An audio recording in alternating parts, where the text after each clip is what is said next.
Dagupan City Police nagbabala kontra hoarding ng gasolina at produktong petrolyo. Para sa detalye ng balitang yan, kasama natin Idol Aaron Navelgas. 104.7 IFM Report.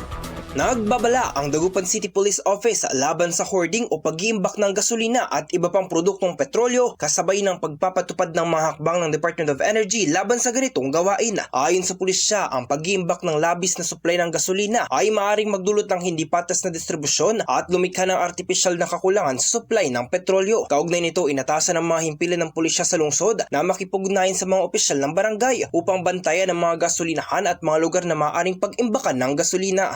Pinaalalahanan din ng publiko na ang iligal na pagbebenta at pananamantala sa supply ng petrolyo ay paglabag sa mga umiiral na batas tulad ng Batas Pambansa bilang 33 at Presidential Decree No. 1865. Inimbok ng pulisya ang publiko na iwasan ang panic buying at makiisa sa mga hakbang ng pamahalaan upang matiyak ang maayos sa supply ng enerhiya sa gitna ng pagtaas ng presyo dahil sa kaguluhan sa Middle East. Kasama mo sa IFM News Dagupan, Idol Aaron Navelgas, Tatak IFM.